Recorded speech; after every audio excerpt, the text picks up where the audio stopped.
Hi, Doug Lowe here with Artisan Construction in Charlottesville, Virginia.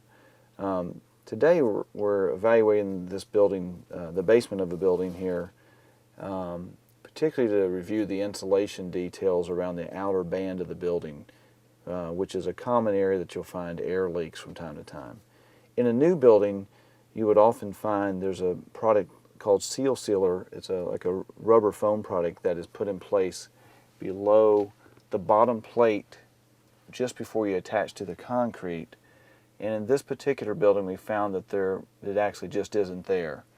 As a result, we can feel a little bit of air, and there's evidence that there's a little bit of air that is passing through there, and so the hot air and the cold air are mixing, and sometimes that'll cause condensation, which can lead to some mold issues also, which we found a little bit when we pulled this insulation loose to take a look at it. The solution for this is to try to find ways to tighten up the airflow around the band joist, and you would need to evaluate this in your own basement.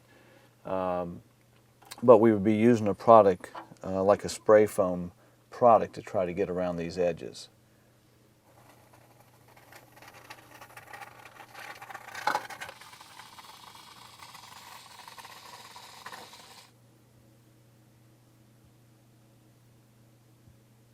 In this example, we find this is a water line that's going to the exterior to an outside faucet, and it's difficult for the camera to see it from that angle, but as it passes through the wall, there's basically no insulation or sealant around this pipe right here.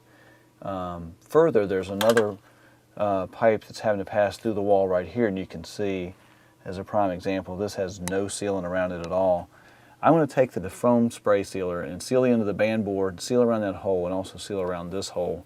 Just got to try to get these closed up a little bit more.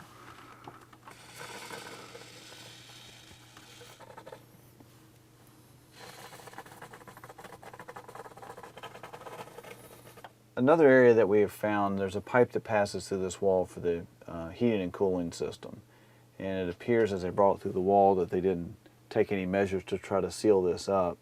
The hole is so large that normally we would buy a material called backer rod that you can get at the building supply store, which is a type of foam rope kind of stuff. It's about the thickness of a rope. And you would fit around there, but it would not be enough. You would need to seal it with still some of the spray foam. I don't have any of the backer rod with me, so I'm going to improvise and use a little bit of paper, just enough to fill the void until I can get the foam in there. And this is kind of the homemade version of being able to do this, but it will work. But otherwise your foam would just be falling into the block and filling it up. So again, this will not be very neat, but it's a good thing to do. And as you put this particular type of sealer in here, it expands after it goes in place.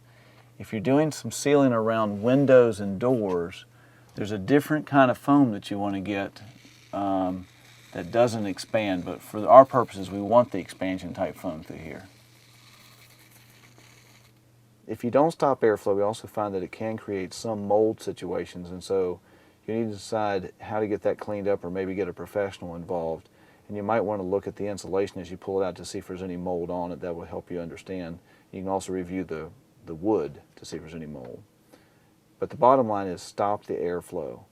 If you're going to insulate your basement, there are a couple of different ways you could do it, but I wanted to recommend that you possibly consider using a rigid foam board insulation like this. This particular board, as you can see from the end here, is 2 inches thick. But you can look at this chart right here, if you can see this. It has a corresponding value for the thickness and R value. So if you have a thickness of 2 inches, you should get about an R10 out of this board. If you have a thickness of 3 inches, you would get an R15. You do need to make sure that the building you're going to insulate has already been checked for water issues. Make sure there's no water moisture coming through these walls or a water problem. If you have a water problem, you need to fix that first before you start considering the insulation. In our example here, we're not going to put this up and actually in place right now, but if we were, I would recommend that you use an all-purpose construction adhesive, preferably one that has a low VOC. A low VOC rate, meaning it doesn't have a lot of smells and fumes and hazardous chemicals in it. And you could use this basically with a caulking gun. You could put some on the wall, or I'd put it on the board itself and then simply put it in place, and it should hold up almost immediately.